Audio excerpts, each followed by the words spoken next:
ಒಮ್ಮೆ ಒಂದು ಸಣ್ಣ ಹಳ್ಳಿಯಲ್ಲಿ ರಾಮು ಎಂಬ ಬಡ ಹುಡುಗನಿದ್ದ. ಅವನ ತಂದೆ ತಾಯಿ ಶ್ರಮಜೀವಿಗಳು. ಆದರೆ ಬಡತನದ ನೆರಳು ಎಂದಿಗೂ ಅವರ ಮನೆಯಿಂದ ಹೋಗಿರಲಿಲ್ಲ. ರಾಮುಗೆ ಶಾಲೆಗೆ ಹೋಗಬೇಕೆಂಬ ಆಸೆಯಿದ್ದರೂ ಹೊಟ್ಟೆಪಾಡು ಮುಖ್ಯವಾಗಿದ್ದರಿಂದ ಅವನು ದಿನವೂ ಊರಿನ ಅಂಗಡಿಗಳಲ್ಲಿ ಚಿಕ್ಕ ಚಿಕ್ಕ ಕೆಲಸಗಳನ್ನು ಮಾಡಿ ಜೀವನ ಸಾಗಿಸುತ್ತಿದ್ದ. ಒಂದು ದಿನ ಹಳ್ಳಿಯ ಕಿರಾಣಿ ಅಂಗಡಿಯಲ್ಲಿ ಕೆಲಸ ಮಾಡುತ್ತಿದ್ದಾಗ ಮಾಲೀಕನು ಗೋದಾಮಿನ ಹಿಂಭಾಗದಲ್ಲಿ ಸತ್ತುಬಿದ್ದ ಒಂದು ಇಲಿ ಸಿಕ್ಕಿತು. ಅವನು ಅಸಹ್ಯವಾಗಿ ನೋಡಿದಂತೆ ಕಸಕ್ಕು ಹಾಕಲು ಹೊರಟ. ಆದರೆ ರಾಮುಗೆ ಒಂದು ಯೋಚನೆ ಬಂದಿತು. ಇದನ್ನು ಹೀಗೆ ಬಿಸಾಡುವುದಕ್ಕಿಂತ ನಾನು ಉಪಯೋಗ ಮಾಡಿಕೊಳ್ಳಬಹುದು ಎಂದುಕೊಂಡನು.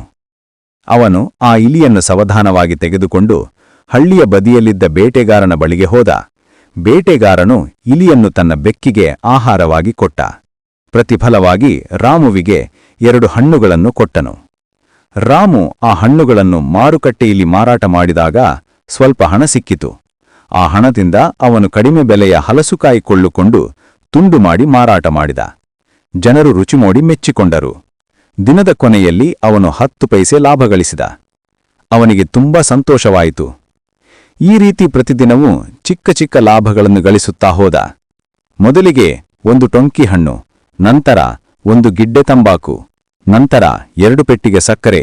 ಹೀಗೆ ದಿನದಿಂದ ದಿನಕ್ಕೆ ಅವನ ವ್ಯಾಪಾರ ಬೆಳೆಯಲು ಆರಂಭವಾಯಿತು. ಹಳ್ಳಿಯ ಜನರು ಅವನ ಪರಿಶ್ರಮ, ಬುದ್ಧಿಶಕ್ತಿ ನೋಡಿ ಆಶ್ಚರ್ಯಪಟ್ಟರು. ಕೆಲವು ತಿಂಗಳುಗಳ ನಂತರ ಅವನು ಒಂದು ಸಣ್ಣ ಅಂಗಡಿ ಬಾಡಿಲಿಗೆ ತೆಗೆದುಕೊಂಡ. ಅಲ್ಲಿ ಹಣ್ಣು, ಬಿಸ್ಕತ್ತು, ಸಕ್ಕರೆ, ದಿನಸಿ ಸಾಮಾನುಗಳನ್ನು ಮಾರಾಟ ಮಾಡಲು ಶುರು ಮಾಡಿದ.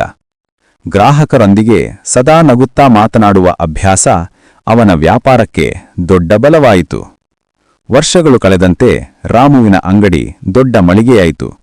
ಒಂದು ಕಾಲದಲ್ಲಿ ಒಂದು ಸತ್ತುಬಿದ್ದ ಇಲಿಯಿಂದ ಶುರುಮಾಡಿದ ವ್ಯಾಪಾರ ಅವನಿಗೆ ಇಂದು ಹಳ್ಳಿಯ ದೊಡ್ಡ ವ್ಯಾಪಾರಿಯ ಸ್ಥಾನವನ್ನು ನೀಡಿತು.